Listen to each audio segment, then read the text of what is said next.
There is a change in the air in the RV industry, and it was absolutely palpable at the Florida RV SuperShow in Tampa that just closed today, Sunday, as we're recording this.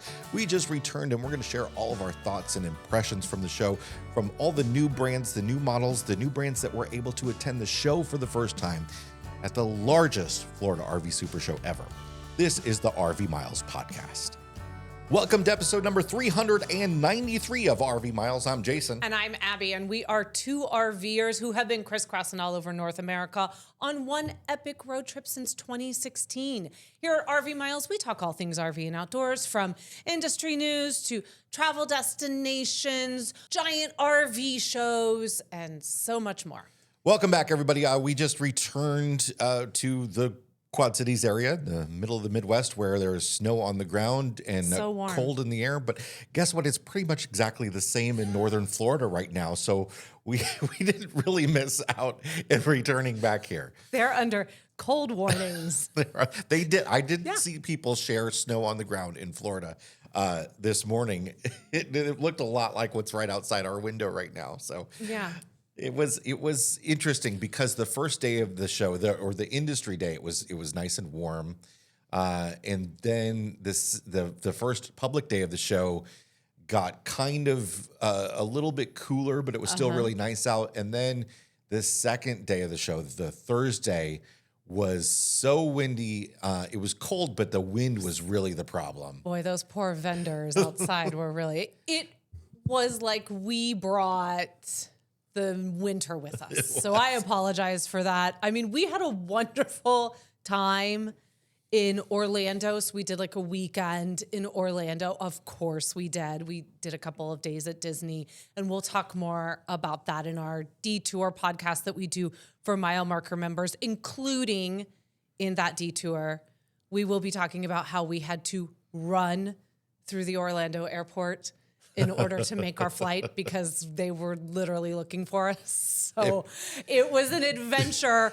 But the weather in Orlando prior to the show was stunning. It was 81 degrees the whole weekend. It was beautiful. And then we got to Tampa and we just decided that it was time for a little bit of winter, including the Weather Channel notifying me on my phone that Tampa was under a cold warning. And that it was going to be cold. Not freezing. No, not freezing. Warning. Not like severe weather. There's no blizzards coming. There's no, 12 inches of snow. Just FYI, it's going to be in the 40s. So it was, hopefully they had a little bit nicer weather this weekend up in Tampa. But regardless, it was still warmer than it was here in the Quad Cities, and we enjoyed every moment of our time at the show. This is another one of our, what we're calling mini episodes for the month of January that helps us sort of deal with all the travel and stuff that we have to do in the month of January. So this will not have our fresh tank, black tank. It'll be a little bit shorter episode. We do want to remind you quick, though, that we will be at the Kansas City RV show next weekend. Yes. We will just be there on Saturday, but we are doing 3 seminars and a meet and greet on Saturday. Also, our friend Brooks, who is, I guess, part of our team, really, as the host of the See America podcast, he will be there all weekend. He's doing seminars the whole time. Brooks Smothers from the RV Out West show. And on his own social media, and then with us over at the See America podcast, that we'll be having Brooks' second season coming forthwith at some point soon. Yeah, so we're going to be just there, like Jason said, on Saturday, January 24th. We're doing 3 seminars while we're there and a meet and greet over at the 37 RV Miles. So if seminars aren't your thing, or you kind of already know everything we're going to talk about, but you want to spend some time just chatting with us, we would love to see you at the meet and greet that's happening at 12:30. But we will be at the show all day on Saturday. And I guess sort of like honorary RV Miles crew members, Jenny and Grant will also be there. So if you're not interested in meeting us, but you would really like to meet Jenny and Grant, they will also be there, and Grant would love to meet you. That man loves to talk. So the Florida RV SuperShow in Tampa, Florida. This is the we like to call it the Super Bowl of RV shows. So this is one of the 2 manufacturer-led shows, and I'm not going to get too much into detail of that. I talked a lot about that on the news video that I put out yesterday, which was sort of a roundup of all the breaking news from the show, and there was a lot of it. We had a list of 80 new models to see. We probably saw 65 of them, and it was anything from new floor plans to copied floor plans. The Sabre 37 RV Miles was there, but as this industry does, there are now 2 other versions of the Sabre 37 RV Miles from other brands out there. The 37 RV Miles, and then as I like to call them, the 37 not RV Miles were also there, to the point where flattery is, what is it? Imitation is, here we go again. Imitation is the greatest form of flattery, or something like that. Just edit me, please. Oh my goodness.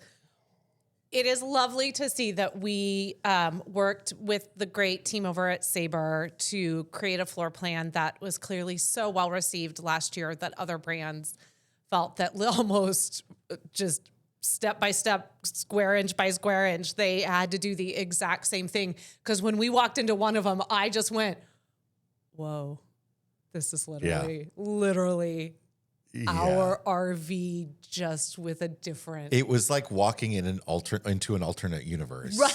It was very strange. Yeah. It was like being in the Spider-Verse. We're slightly overweight Spider-Man. Like, what is that happening? But so overall, the show, though, I like I said in the opener, I definitely felt in the almost 10 years that we've been covering this industry now, this is one of the first real sea change feeling years. Yeah. And there's not like one specific thing. We got several things to talk about here. But this felt like, I think one of the brand representatives that we talked to put it this way, is literally point blank said, look, we got lazy during COVID and the years that we were able to sell a lot. And what you're seeing now is the reaction to that. The pendulum has swung the other way. Sales are not great right now. Brands are having to compete with each other for your dollars, and they are trying to in very, very many different ways. And some of those are better than other ways, for sure. Some floor plans work, and some work when you copy them. I'm not going to let it go.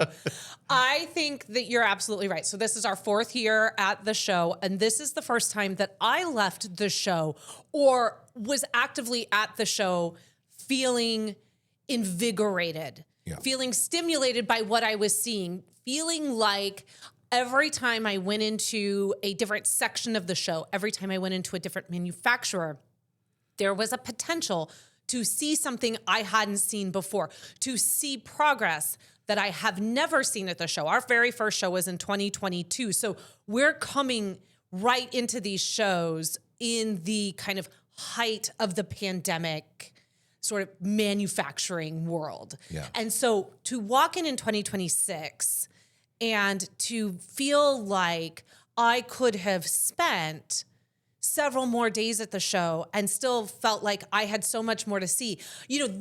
In last year when we left, I was ready to go. Yeah.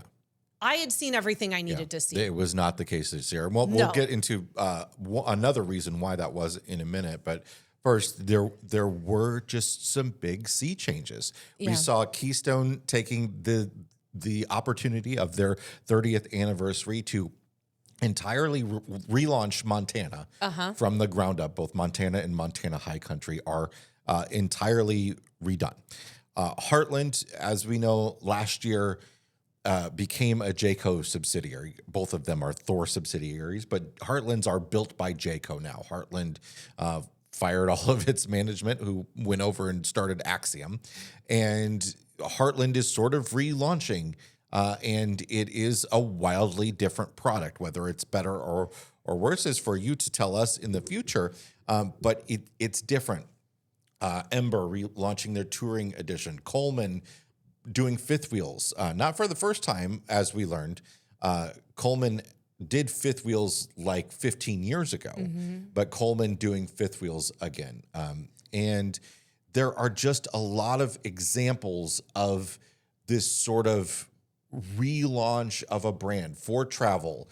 making their big debut of their new realms, even in that multi-million-dollar coach line, seeing the big changes that are coming. And when I say big changes, we're not talking about like extreme forms of technology. We're not talking about all new everything, new components and different things that you've never seen before. Just sort of, I guess, chances to redesign in a way where I think a lot of these brands sort of got complacent and kept sewing things on. Well, what was the word that was used? Stuff and building onto stuff. Lazy. Yeah, lazy. I mean, that was the word that came out of the mouth of someone in the industry. It was, we got lazy. It's kind of like when you start to decorate a house and then you just keep putting stuff on the walls and you keep putting stuff on the shelves and you keep putting stuff on the tables. And at some point you're like, I need to get rid of all this stuff and start over and do something that is more thoughtful. Right. See, now I went to, and if you haven't seen this, it's hilarious. There's a comedian, his name's Rob Anderson, who was rewatching all of Decorating Sense from the 90s. Y'all remember Decorating Sense? I'm sure some of you do, with Joan.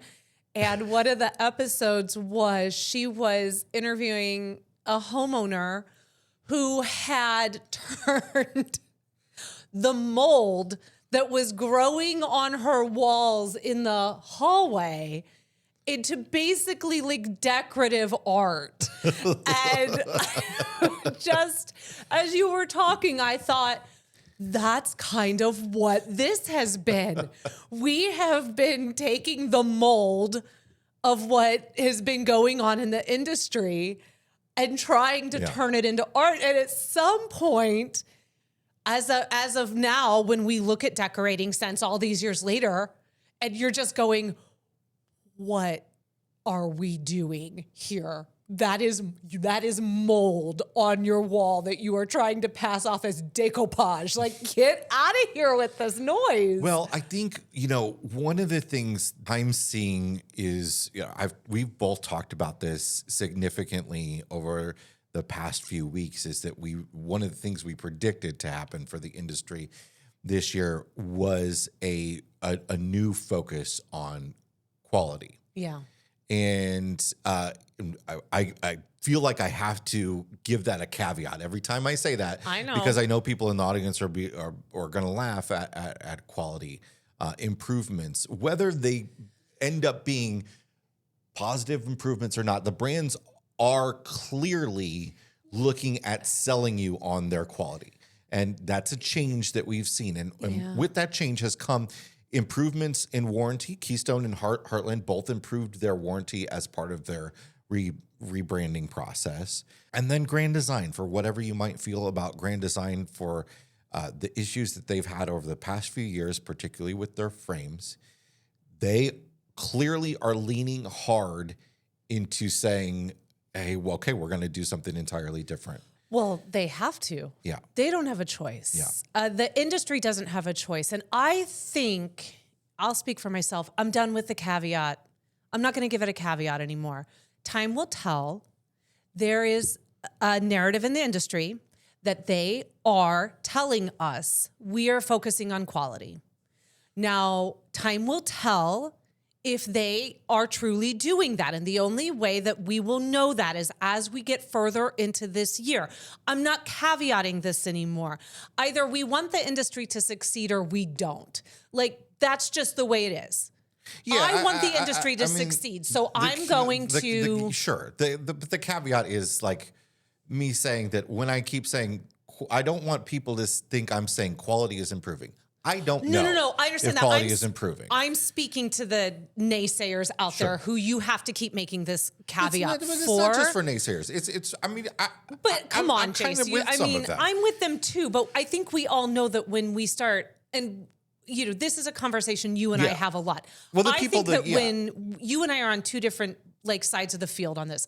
I think at this point, we all know that when we say the word quality, that it comes with an asterisk on top of it because we're waiting for the proof. The proof will be in the pudding, as they say. So either we have to keep saying, oh, no, we don't know. Yeah.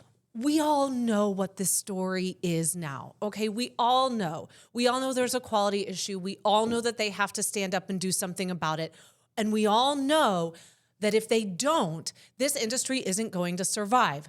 So I feel like at this point, I don't have to justify saying the word quality or that they're talking about quality, because they're talking about it because we're all talking about it. I do think some of these changes that Grand Design is making in particular, the frame is clearly beefier.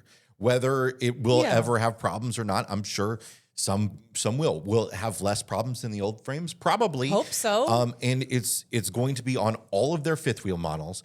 All of their fifth wheels have now an upgraded suspension, whether it's the touring coil suspension or from Kurt or the MoRide independent suspension. So, and I've seen a few technicians, by the way, on like Reels and TikTokies, saying that, oh, well, there's going to be more to fix on that suspension. Listen, having gone through the process of riding in the back of a fifth wheel that did not have an upgraded suspension. Actually, it had the MoRide CRE 3000, so it was a slight upgrade. It still was absolutely abysmal. You could see every little bit shaking, like your TV just vibrating, wanting to jump off the wall, really, really shaking apart. And that's a brand new RV going on the same path. This was at the Elkhart Airport, going on the same path with the same brand RV, but with the Kurt touring coil suspension.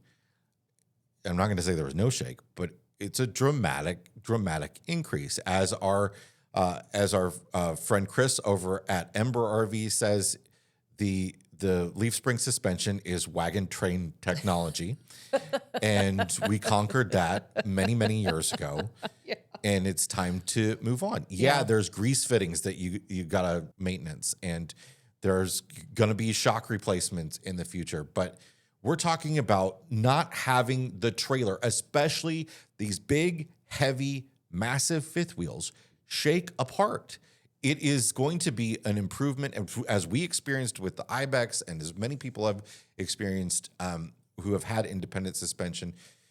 It is going to be an improvement in how long your RV lasts, and it's also, from the manufacturer standpoint, it's going to be an improvement in the amount of warranty claims. Now, there is one big downfall, and that big downfall is the fact that these upgraded suspensions require a reinforcement of the frame in that area, and the additional components on the independent suspension or touring suspension itself all add a bit of weight.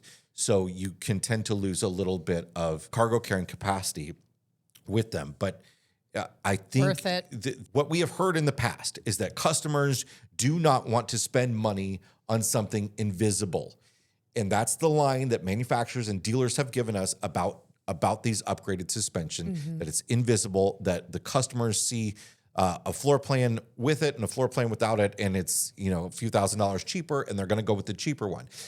Now we're seeing Grand Design doing them exclusively. We're seeing all the Montanas have them, all the Heartlands have them. There are a lot of brands using upgraded suspensions now, and I think that is going to be a very, very, very good thing for both RV customers and the industry together. Well, one more point I want to make too so Grand Design had its new fifth wheel frame on display at the show, completely stripped down, just the frame that you could walk around and take a look at. They had a representative that was standing there. This is like crisis PR management, and that representative standing there the whole time, and a video playing that you could watch and everything.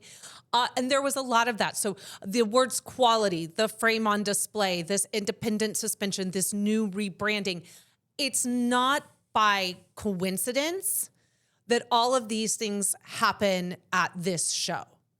This is the biggest show, and I'm sorry, Hershey, I don't mean to offend you, but this is the biggest show in the country. And if you want to reach tens of thousands of RVers all at once and put all your cards on the table, This is where you do it. And so now they have put these words and these products out there for 50, 60, maybe even 70,000 potential RVers to see. And so they have to live up to this. And so when I say I'm done with caveats, I think that the minute they are bold enough, or some might say dumb enough, to put it on display at Tampa is when they are the ones who are who are holding themselves accountable. And then we have to follow up with that as the consumer.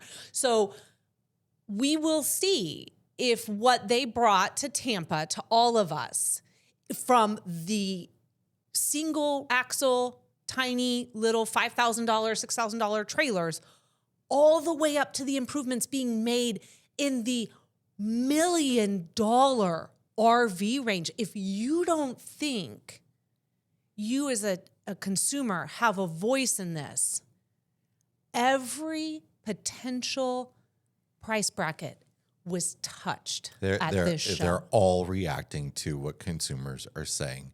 And, when it comes down to it, quality improvements only matter as much as your warranty service, your warranty, the length of your warranty, and all the great things that you say about your warranty only matter as much as you standing by it as a manufacturer and saying, hey, this is wrong. We need to fix it. And, we know that's where the rubber meets the road, where people, when they have a problem and one of these brands saying, they had a 5-year structural warranty, it's the best in the industry, but guess what? We're calling this problem that you had of your frame cracking not our fault, right? And that's where the true problem is, and where the industry needs to get better. But that's for another day. Well, and I was going to say, maybe that's for another show. Yeah. Maybe 2027's Tampa show will, now that, the narrative on improving and getting better, which we should all strive for, every business, every person should always strive for getting better. We attempt in our small business to do better based on the feedback that we get from you, the community. And so they should as well. So maybe the next step is that continued conversation about improvement in what happens after I drive this RV or I pull this RV off of the lot. Because one of the things that, during our meet and greet at Tampa, we were able to ask some questions and take some questions from the audience and kind of talk about the show. And one of the things I remarked on at some point after, hearing several people talk about everything that they had to do to improve their rig once they got it, and all the money that they had to spend to make it something, that they felt was long lasting, is my next comment to them was, we shouldn't have to do this much OEM after. Like, there should not need to be a laundry list of upgrades that I want to make to this rig once I take it off the lot. Yeah. Or at least those upgrades need to be easily made. Yeah, like the rig needs to be prepped for certain upgrades. Right. And I'm not talking about the upgrade, for instance, that we did to the 37 RV miles with solar and battery. That is a choice, and that is an expensive choice. So you make that choice. But I'm talking about things like in the lines of like suspension. Yeah. Make like your water fittings, like just basic stuff that over time and through conversations in groups and throughout this community, are going to fail.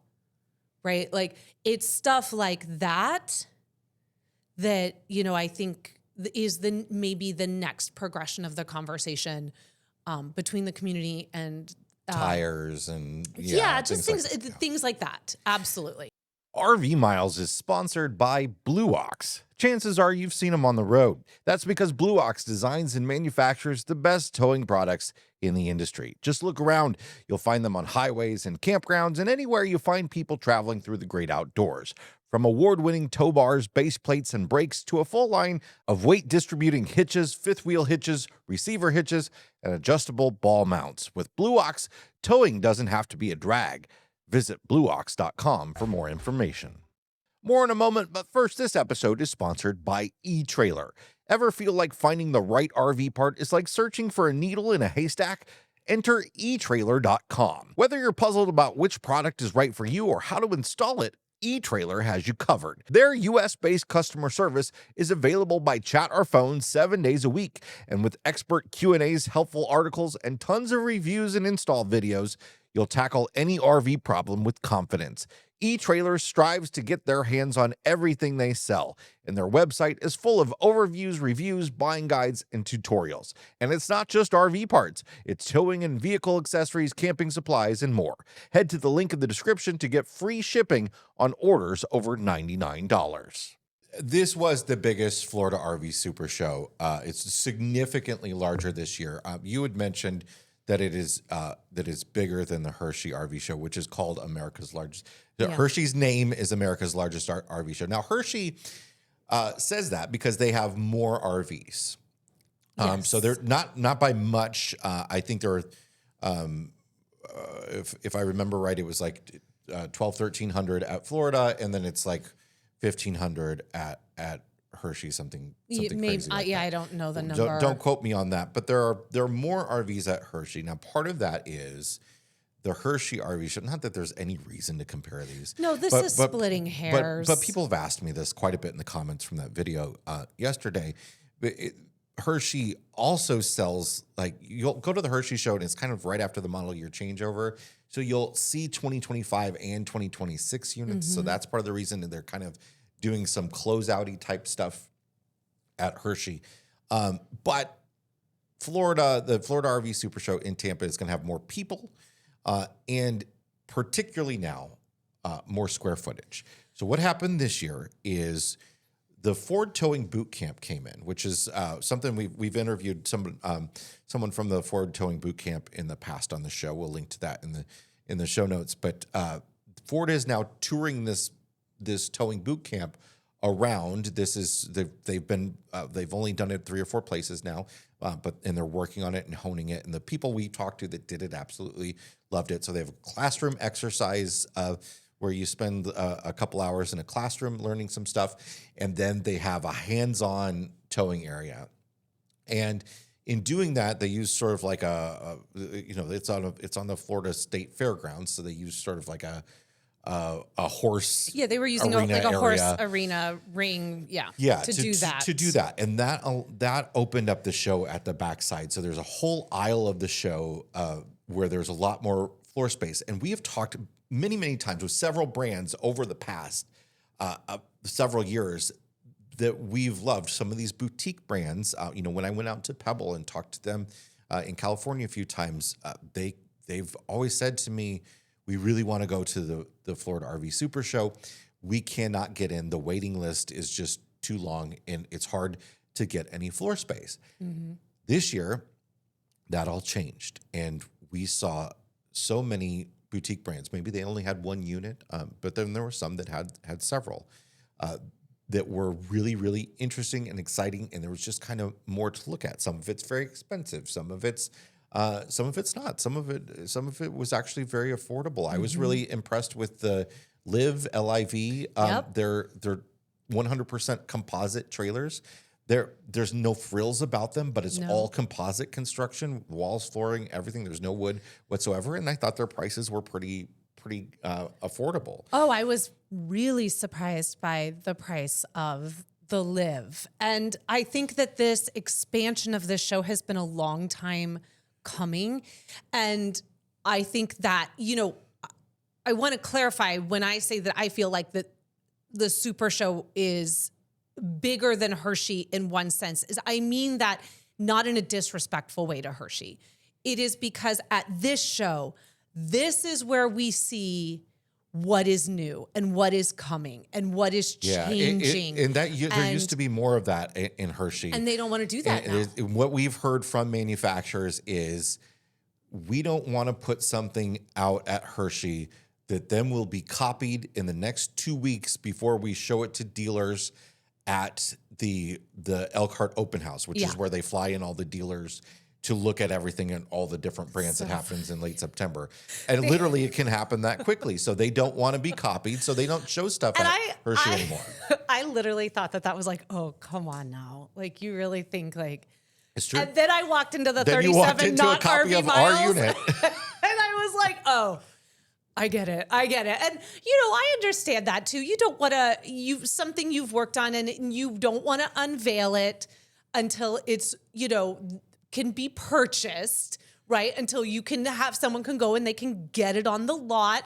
You don't want to give away all the secrets until then. So, they are in a position where, because Hershey comes before open house, I can understand why they kind of want to keep things under wraps, because then that keeps the dealers, it keeps open house exciting for the dealers, right? It gives you an idea from a media coverage perspective, like what you can expect really to see at Tampa. Because open house is kind of controlled, right? Yeah. So the different manufacturers only allow, the dealers in on their lots. You have to it's a little bit harder to get credentials. Like when we do it, we have to get credentials from all the different brands and stuff. And not all of them want to give us credentials. Here's a great example. The Keystone Walkabout, which we toured here at the show, was announced before the Hershey RV show. There were some videos on it online that Keystone had put out. So this is this new travel trailer line it's getting a lot of publicity because it's got these skylights in the slide. Yeah, so we actually have a reel out on this if you want to go see it. It's, reel, tickety talk, short, whatever we're calling it. Just, short form video is out there on it. Vertical video. We have a vertical video. We got a vertical video. And you can see in the comment section on some of the platforms, the real divide that this creates. There's like no one in between that's like, I love all of these upper windows in the roof of the slide. Yeah. It's either, or I'm neutral, I should say. It's either, oh my gosh, I really love that, or, oh great, more bird poop for me to clean off. As I call it, it's the Wendy's Conservatory.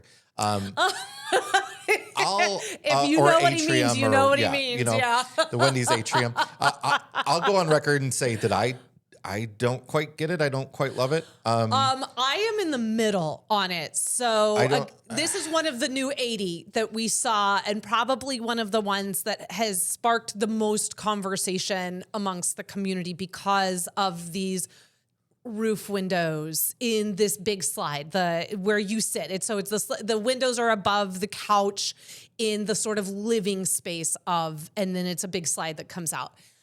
I love it for the natural light, for the ability to, again, I always love that idea of the outside is inside, but the points of the concerns about potential more leakage, water. Not just cleaning it is a thing. Like the amount of leaves, sap and stuff that will fall on it. Some people say, well, I prefer to have slide toppers. So that kind of like negates even having those. Again, sap, leaves, bird poop, all of those things. Having owned a car that has had like a roof, windowed roof, a glass roof, I understand what it's like when the birds that's where you can reach the roof to clean it off. And here you've got to get on a ladder. Yeah, so I see like both sides. I don't think it's, I think it's going to turn away more customers than it attracts. I don't know. And my problem with it is that I think there is so much great about the walkabouts. Yeah. And I think that is one thing that is just going to turn off some. I would not be surprised if they remove it or at least make it an option. Yeah, I think it'll be, I think, again, they'll know once they start seeing the numbers on how it's selling. But I think when I walked in, my eye was immediately drawn to those windows. Yeah. And in a positive way. I didn't walk in and go, it looks great. It's because, again, it's got incredible natural light. And you think to yourself, oh, what if I was parked out, up? I think again about like when we were at the Palisades in Alpine, Wyoming. And like, could you imagine if you were able to look out and have those big, tall mountains that were kind of out in the distance and you could see them? But you remember when we had, so the truck that we had for about 3 months, it had the giant Ford moonroof. Yeah. And we were so excited. We're like, oh, this is kind of cool.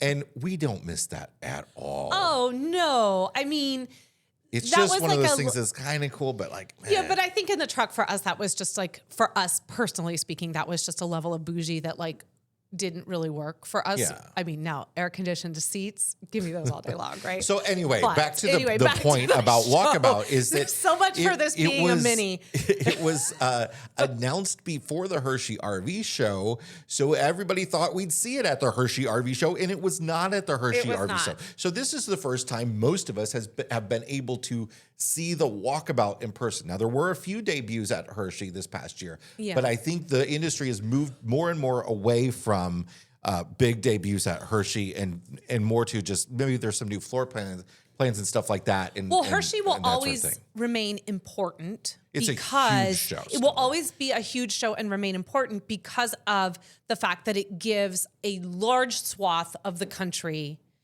access to a big show. It's close to a lot of population. It's really feeding that need sort of up in the Northeast. And it's still bringing new models. I think you can sort of look at it, though, as kind of like the end of the season. Yeah.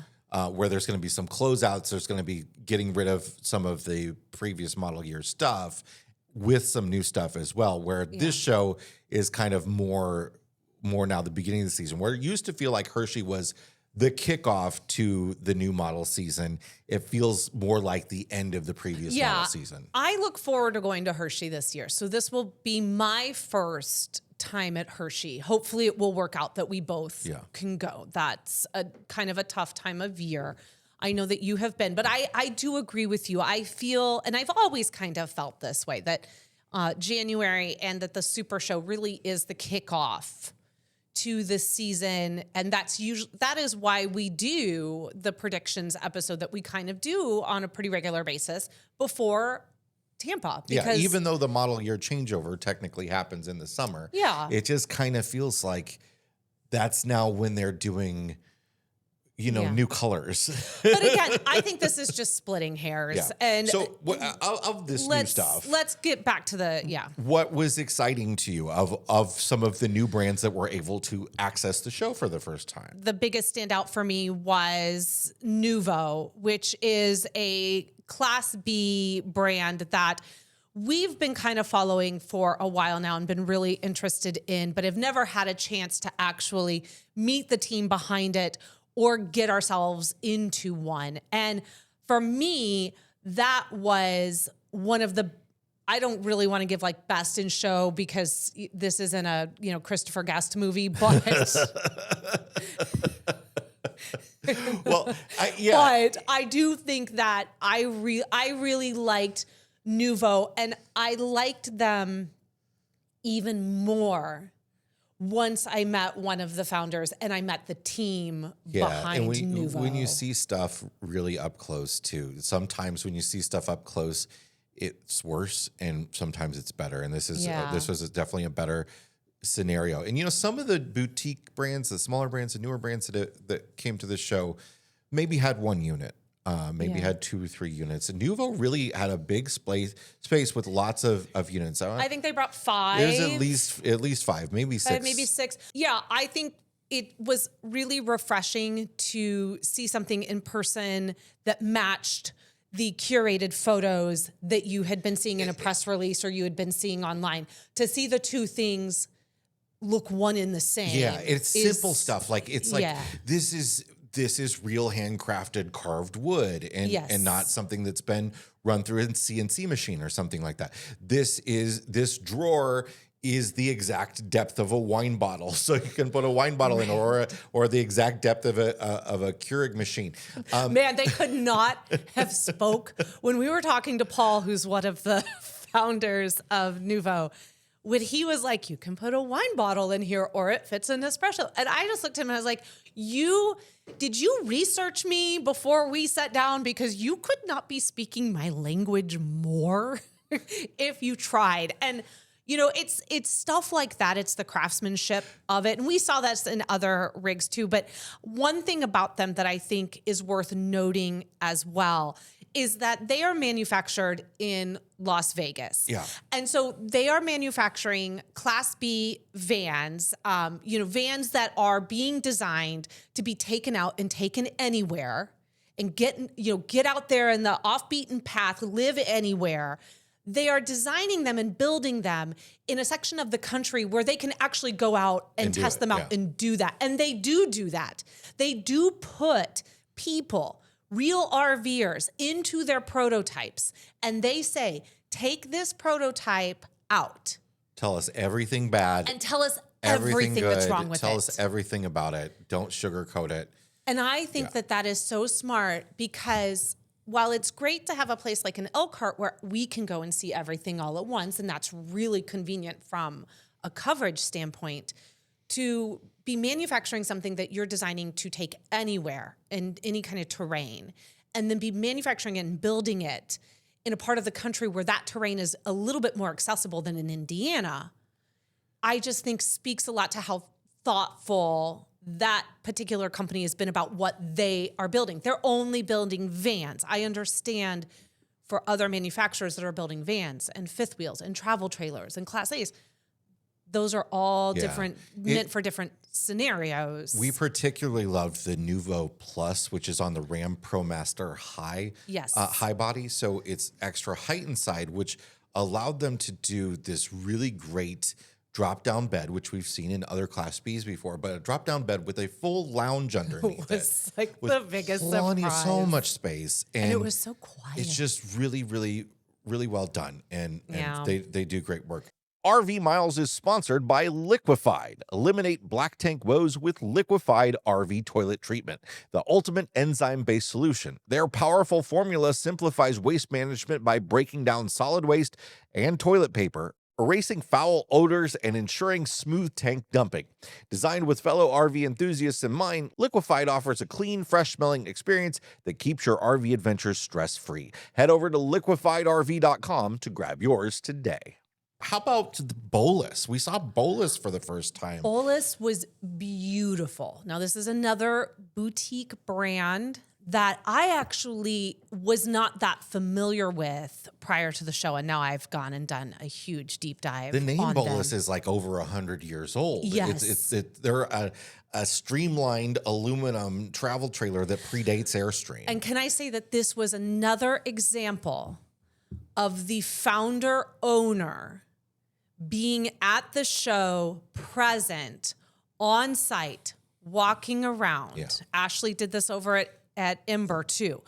Walking around, being present, talking to consumers, answering questions, spending time with us, talking to us, sharing with us about the brand. And that, I think that is worth its weight in gold. And I wish some of the bigger ones would do that as well, because it creates such a relationship between the RVer and the brand where you're meeting the person that's like really passionately involved in how this company is run and the focus. And that back bedroom there is, if you go over to the RV Miles Instagram, you'll see it. I did a little spread on this particular rig. I took so many pictures when I was inside of it. We were able to go in and have kind of a tour of it without anyone else in there. And so I was able to snap some really beautiful pictures. But the picture of that bedroom, I came out and I said, it reminds me of, I guess you guys called it a Zephyr. Yeah. Those old, the balloons that, the big hot air balloons that you used to ride in like in the 20s and 30s where you would be down and it'd have a whole like lounge car. I don't know. It's basically a Poirot episode, a dirigible. I don't know. Basically, I just wanted to hang out with like Hercule Poirot and Hastings. It's gorgeous. I mean, it's from that area. It's gorgeous craftsmanship. Beautiful wood inside, beautiful aluminum on the outside. They do a fantastic job. Now, these one of the great things about something like this is so they look at themselves as a contender for like a trailer that you would tow with an EV without having a powered axle. Yeah. And the reason for that is the weight. These things are 4,000 to 4,400 pounds. It's wild. They're so beautiful. And hopefully, and we were talking to them about this, that will come out to California at some time. They're manufactured. Again, manufactured in California. I can absolutely see what they're going for here, because the one place I said to Jason, I want to take this to Yosemite. I want to take it out to Joshua Tree. Now they are like in the $180,000 range for a travel trailer. Like it's true luxury travel trailer. We have talked about two brands that are sitting up in the upper $100,000 range. That's always fun to dream about anyway for anybody, I think. But I think that it's also something for us to take note of, trying to find the things within those that make us so attracted to those brands, because there's not a lot of shiny bells and whistles. Okay. Bowlus, when you walk into it, it is not chalked. It is like my version of an analog trailer. Yeah. Okay. It is not chocked full of technology and all these wild, and if it is, it's hidden. And I think that appeals to a lot. It also doesn't have a giant horse's head sitting on like the ledge of it, like some of the maybe $1 million. There's like a marathon coach with a marble horse head sitting on, like large, like you would have on your bookshelf in a big old mansion. I thought, man, I hope it's stuck down well. That's a bear to have to lay down on the couch every time you travel. But we've talked about these expensive. But we did talk about brands. Liv. But we talked about Liv. That's great. But let's say affordable. another sort of on the more affordable range of things, but still really great quality. We were really excited about the relaunch of the Ember Touring Edition. Oh, absolutely. The Touring editions look great. We're actually partial to the more off-road end of the Embers, and we really liked the Ember 240 TKR. This isn't a new model, but we got to see it for the first time in person, and it's kind of like, they call it kind of like a Swiss Army knife travel trailer, because it has two Murphy twin beds that can come together easily to be a king bed. Yeah, and by the time this episode comes out, there'll be a short reel, vertical video. That's what I'm going to say. We'll put some video of it on here too. But there will be a full vertical video of Chris going through the whole motion for me, because he set it all up, and then he set it up as the twins, and then moved it into the king for me. So if I was to say my favorite thing that is returning again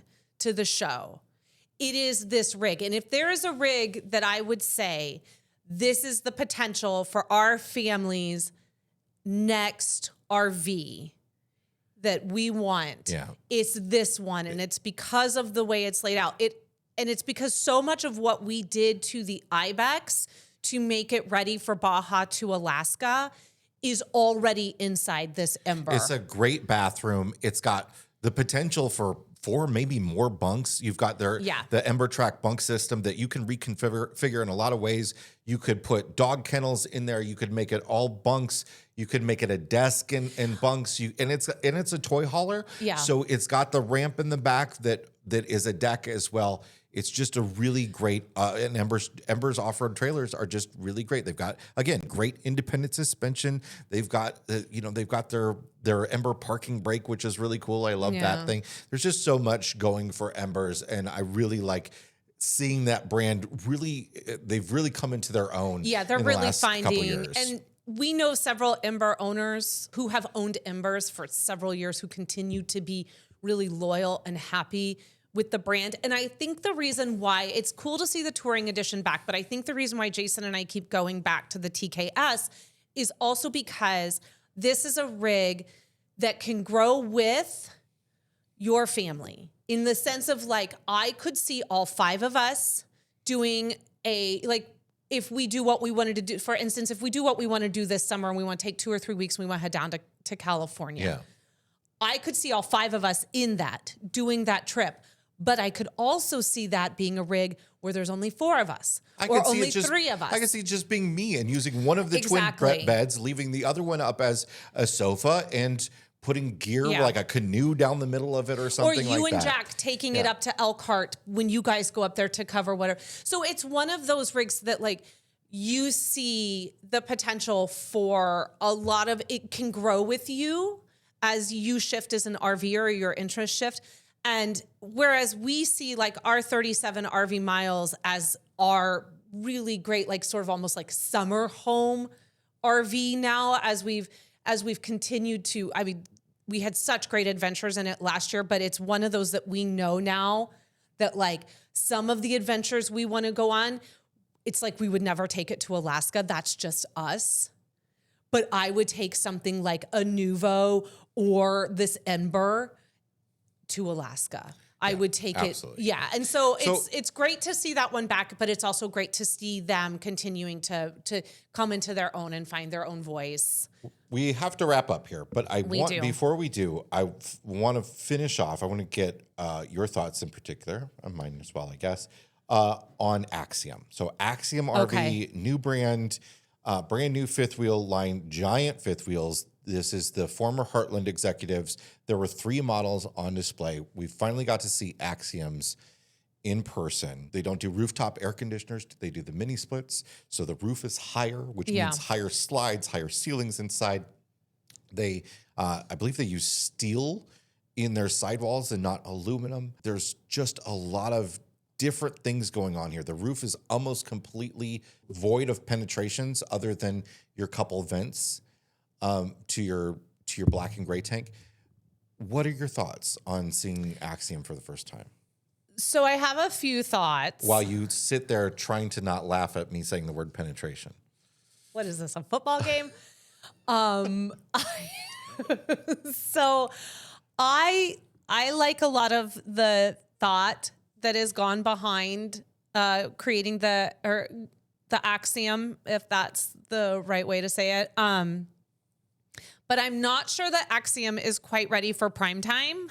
This is really turning into some football commentary.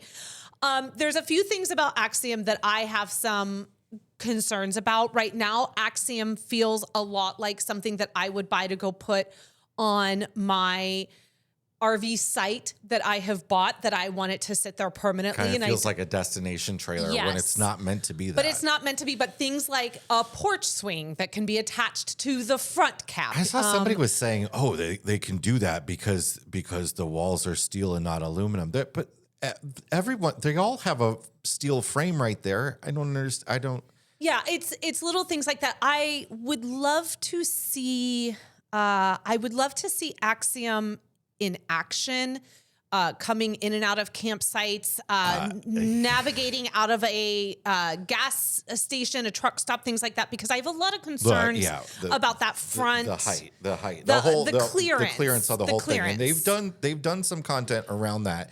And they say that the clearance is the same as any other RV. It's the same as a Class A. They say that the clearance is at the level of the jacks on most other RVs. And my response to that is, yeah, it is at the level of the jacks of most other fifth wheels. However, it's the whole rig. And my concern is you go down one of these campground roads where they've got the little boulders or the little logs to keep you from going off the road. That's the kind of stuff you're going to hit. And you would maybe avoid that with your jacks. It would maybe swing underneath or whatever, but you might not avoid that with the sidewalls of this. And as people who have had 2 drop frame RVs. That's where I was, that's exactly what I was trying to get a sentence in there. As a drop frame owner with the drop frame in the back. Yeah. We haven't drug in the 37 RV miles, but we did drag. We know better now. Yeah, we did drag a couple times in the FLL. However, if it does drag, it's not damaging the all the outside skirting and all that sort of stuff because the frame is below the skirt. Right. It's scraping the bottom of the steel drop frame. Right. It is not scraping the skirting. It's not mangling the skirting. You don't see that my drop frame has like maybe a couple pebble scratches on it because Big Rock Candy Mountain campground in Utah decided that the only way you should leave is if you have to pull off of a cliff. So that's not to say that Axiom will have this problem. We just don't know. And we would love to hear from owners. And Absolutely would love to hear from owners. People have said to me, well, Class A's, most Class A's are this same way. They go so low. And yeah, that's my problem with a lot of Class A's too. Right. I think it is an issue. But when you're towing a trailer, when a trailer has a tail swing turn that, radius that a motorhome does not, yeah, you're bound to have more places where you just can't see something that you might hit. And it would concern me. I mean, and this is the concern. I mean, again, this feels like to me, you're a particular type of RVer. And if that's the type of RVer that you are, where you're going from, resort to resort to resort, that's totally fine. If you never think you're going to come off of a paved road with this thing, I'm totally fine with that. Like, please go out and live your best RV life and enjoy that porch swing because it looks super cute. I took a picture of it. It's very cute. But I think if you have any desire whatsoever to go into a national park campground, to anything, this might not be the RV for you, and that's okay. This is a fancy resort rig, it feels like. Yeah, just like buying like an independent suspension off-road tiny little 25-foot one-room Ibex to take 5 people to Alaska may not be your idea of a good time in RVing. I guess my issue is totally when you get into toy haulers, a toy hauler needs to be able to go down some rugged roads. And that's really where my biggest concern with them is. But I think the definition of a toy hauler has really changed. Sure, people are putting their motorcycles in them, or they're and they're going to roll them out when they get to the campground, and then they're going to go around in their motorcycle. I think people are buying toy haulers just to turn into bedrooms or office spaces. I think the definition of what used to be a traditional toy hauler is or golf carts for their fancy resorts. Like, you're gonna get to the villages. What are you gonna do? Like, I think it's changed.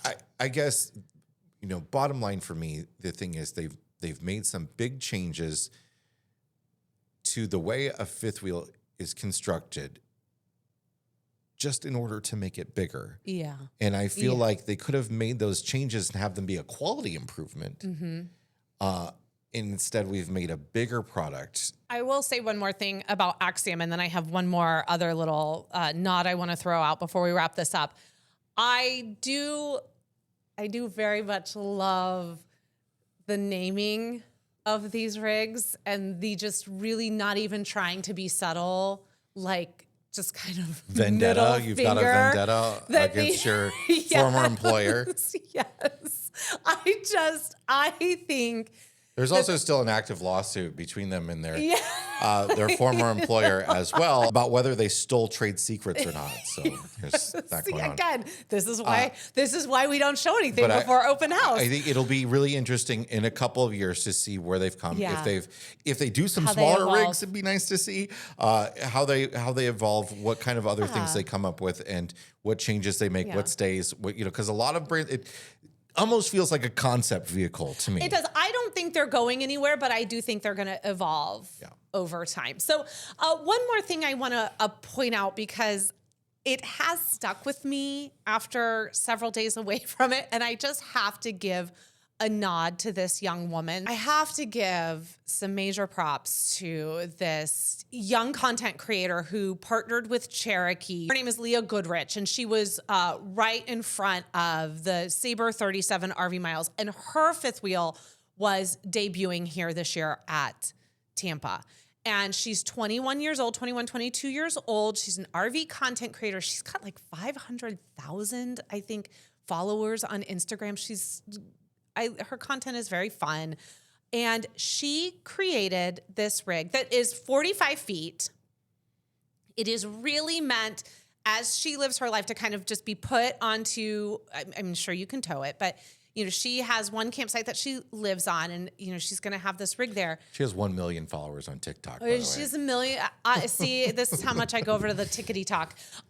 So anyway, she created with Cherokee this bathroom laundry room combo that is going to live in my memory for a very, very long time, because it was so smart.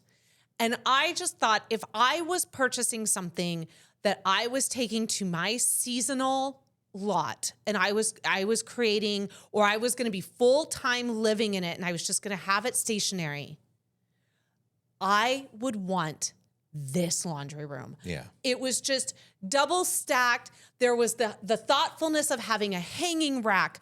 Over the toilet was a shelf that folds up and goes flush with the wall. But when you're in laundry mode, you can bring it down so you can fold your laundry right there. Had a nice countertop next to the washer and dryer where you, again, could have all of your laundry needs, or you could use it as a folding space, but it also served as a half bath. And it's not like super expensive luxury fifth No, wheel. it is again in the vein of the 37 It's RV about the miles. same price point as our Yes. rig, I believe. Where they were really working, I don't know exactly a lot about like what Cherokee's standard look is of what they have available, but it seemed like much like what we did with Sabre, that we wanted to work within their capabilities of what they use. Like, it's a bed and a slide for the main bedroom thing, stuff like that. The L-shaped sofa that they had, in stock that they use in their rigs.